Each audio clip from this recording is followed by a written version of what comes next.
Benevu, karibu sana mwenzangu. Welcome my friend. Welcome to another episode of Paris Olympiada. The venue of fun, the venue of entertainment, the venue of celebration of human race and how they do their athleticism, performance, and the pride of their country. We are together, aren't we? Having fun. Again, this is me, Joel Chestnut. We are having a good time thus far, and I'm really thrilled to be here. Hey, let me ask you something. What would you rather be doing? Watching Olympics or the Kardashians? Come on now. Let's get on with it.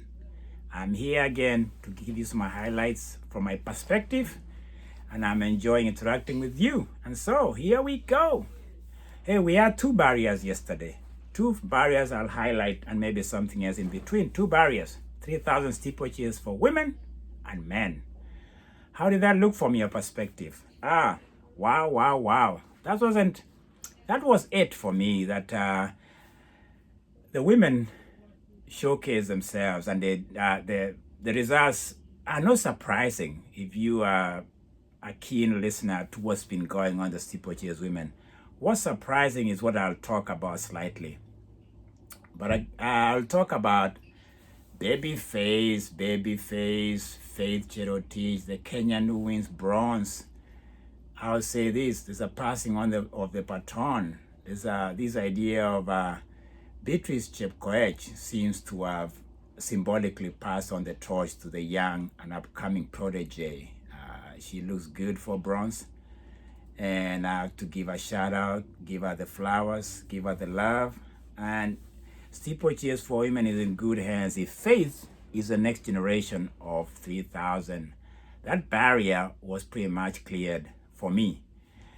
For Beatrice Chepkoech, you have to really say yes, the Olympics has been elusive for her. 3 times she tried, 3 times she put her life on the line, so to speak, and 3 times the hardware didn't go her way. She did what she does all the time. She goes up front, she goes looking for it. When the young talents came behind her, in Chebuth Chemutai from Uganda, and when Yavi Winfred from Bahrain showed up, you could tell that Beatrice Chepkoech was passing on the baton, and she has to move on to something else as far as Olympics is concerned. At 33, there's time to say enough of the 3 attempts. They say in America, 3 strikes and you're out. But you look at her career too, the body of work she's done. 3 world championships, still the world record holder, 8:44 for steeplechase. I think she's overcome the barriers in that event. It's just that the Olympics wasn't her place, or she couldn't just bring that hardware home. So she's looking at the sunset of the Olympics. Yavi Winfred, the Bahrainian, in the last water barrier, she became an eagle that just ended up landing with gold. I remember watching her soar over that barrier, and when she did that, and she clawed back on Chebuth Chemutai, you knew she's just one of those impeccable closure. She knows how to close, she knows how to finish. She wins, and she lets out her emotions. That was incredible. You could tell that Chemutai looked distraught, beat. She gets silver. She has to take that to Kampala, Uganda with pride. That's my opinion on that one.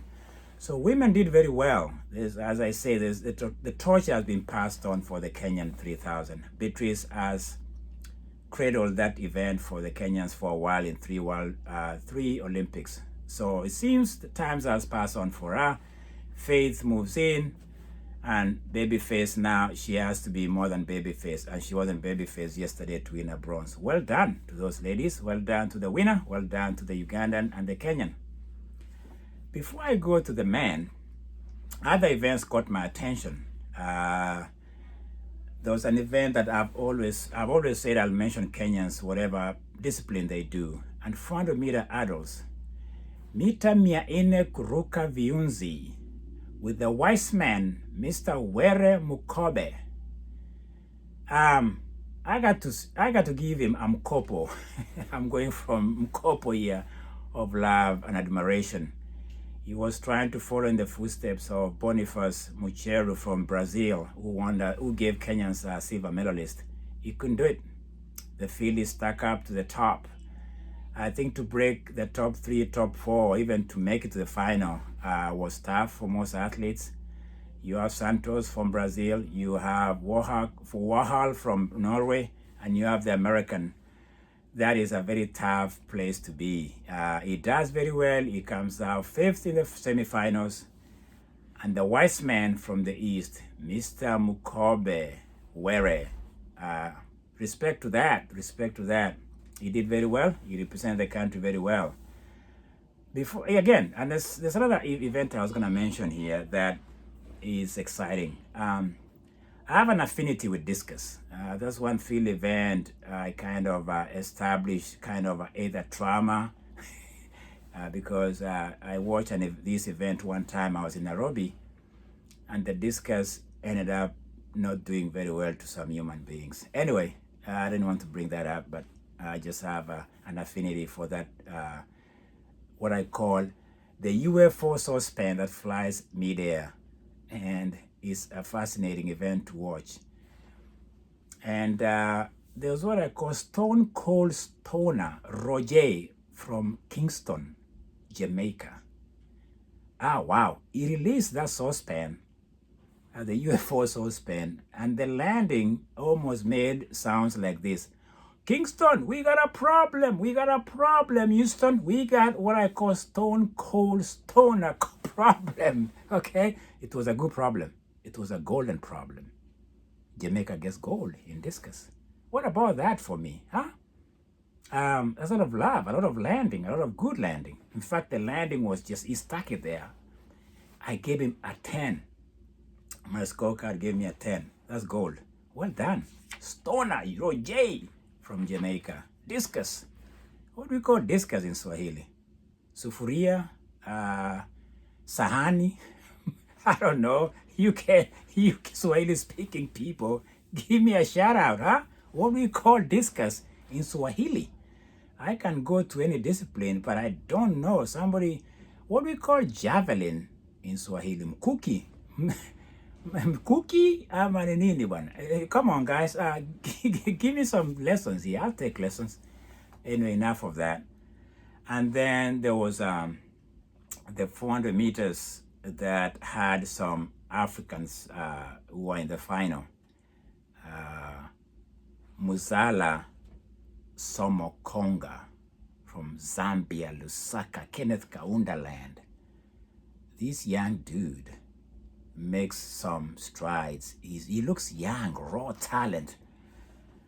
He settles for bronze as a young guy in the 400, coming from this generation that is just stepping up. I talked about the movement of sprinters, the idea that there's a little bit of a resurgency in Africa, and this is one of the guys I'll mention, Muzala Somokonga. Keep that name in your radar. Keep him in your radar. Just put him somewhere in the bulletins. But Quincy Hall, the American, of course, had to ring the golden bell, right? Which was great. And James Karani, the Grenadinian, didn't make it. I was rooting for him. He set us for 4th. And then we had the Brit takes the silver. I just don't understand why the Brit thought he could not give more. But if you don't give more, right there, you lose it. He loses to the American. Incredible 400 meters. I think top 5 were under 44 seconds. That's quick, very quick. That's a good package for you. Well, let me wrap up with the second barrier. We start with the first barrier on the women's steeplechase 3000K. Let's finish with the men. Kibiwot, I'll just mention this guy. I think I gave him as the only hope. I call it, the America here. I remember there was a boxing back in the days. I'm into boxing. It was what they call the white hope. Take that joke with some light salt there. Kibiwot becomes the Kenyan hope in the steeplechase. He gives us bronze. And then we had a young guy, a rookie guy. I call him rookie because I don't remember seeing an American do this kind of damage or split the event that they've never met in a long time. The rookie Rooks from America gets silver. Kibiwot gets bronze. This event lived up to something that I wasn't surprised, because both the barriers that I've talked about here seems to tell me that Yavi Winfred, the woman who won it, defends at 3,000 steeplechase from Tokyo. El Kabali from Morocco, Marrakesh, knows how to win, doesn't he? He does win, incredible.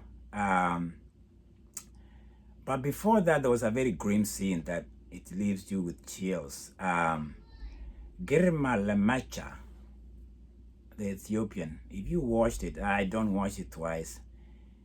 I think the barrier there just took him out. Like I said, steeplechase is a brutal event. If you don't get over the barrier does not forgive, it doesn't give. You have to give. Sometimes you have to give with your limbs and some parts of your body. I could not watch it twice, man. I hope he's doing well. The carnage there was something to behold.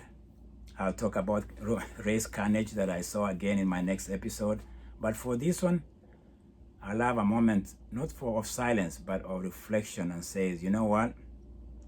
People put their lives on the line for the medal. And Girma Lemacha from Ethiopia, you could tell he wanted to win it so bad. He's a world record holder. He tries to go for it. The barriers couldn't let him. He goes down hard. The Moroccan wins. The American surprises me. Kibiwot restores a little bit of pride for Kenya.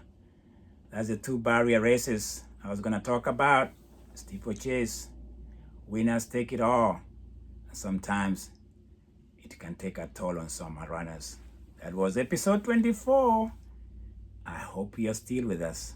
We are still in Paris, the Colosseum, and the party continues on the other side of the pillow.